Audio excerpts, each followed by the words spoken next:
Hey, John. All right. Thank you very much for kicking things off. That's not always the easiest thing to do. So kudos to you for taking the plunge, so to speak. Hey, this is awesome. It looks like you picked up the trucker hat for the spaghetti calendar, and I'm glad you did because I thought, as soon as I saw it, I thought, wow, that's a winner right there. That's a great idea, and it's got so much potential. And yeah, I think that you've kind of definitely reaching that potential here because this is really a super interesting narrative.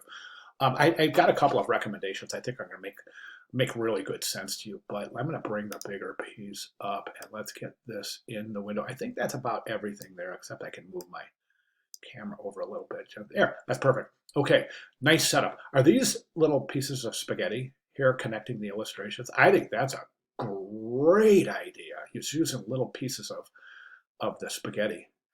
That's really neat. That's very effective. So let's go ahead and take a look. So introduction, right? So here's the setting. Here's the main character. Excellent. Trucker dude, kind of like, sitting back, kicking back, watching the TV. Next frame. So that's good setting, good introduction. And he switches the channel, ends up on the Food Network. The problem is we can't use any words or letters here. So we can't use Food Network, can't use growl, feed me, and we can't use sauce or pasta. Okay, so you'll have to figure out a way to represent that without words. I'm not real sure. Maybe you could, well, gosh, not exactly sure how you're going to show the Food Network. I think the Food Network logo, you know what, let's find out right now.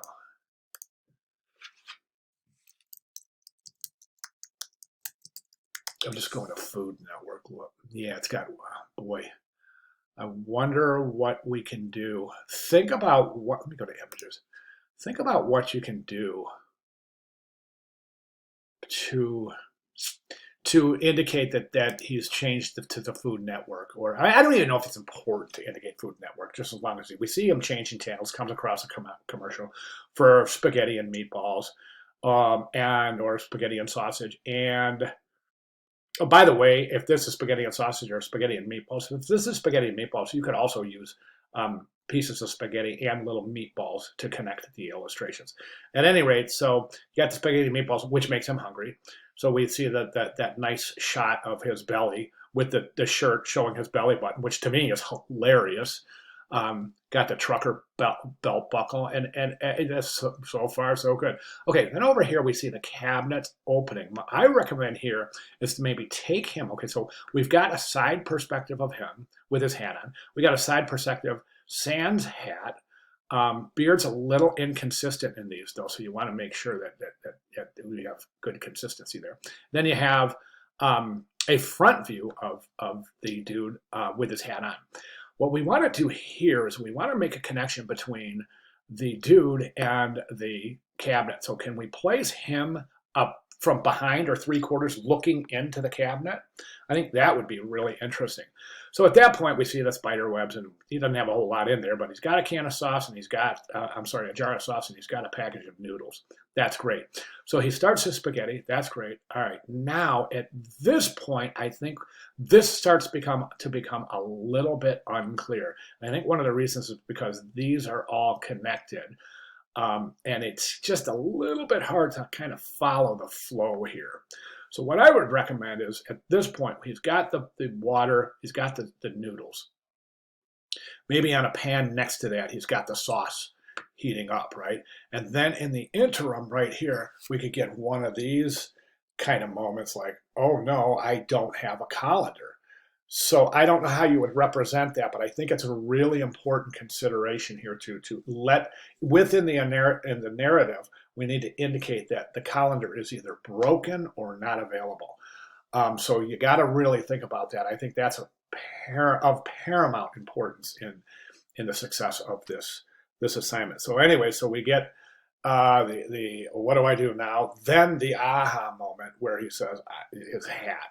At that point, we could probably show him pouring the spaghetti into the hat, having it strained, like you see, but I would maybe even have a hand holding the pot, pouring it into the hat. So we know the connection between the pan with the water and the pasta and the upside down hat with the water dripping out of it.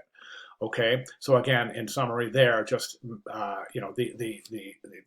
moment of what do I do now, then the aha moment, and then showing a hand pouring. So it would be this illustration here, but showing a hand pouring the pasta from the pan into the hat as it's acting as a colander, right? Then at that point, we go over here to, don't forget to show the star on that hat too. And I would show the star there and maybe there too. So we want to make sure that it's known that that's the same hat. I think that'll really, really eliminate any sort of confusion. At any rate, so then we go to him here, but I would show this. I would add a frame showing placing the pasta from the hat onto a plate.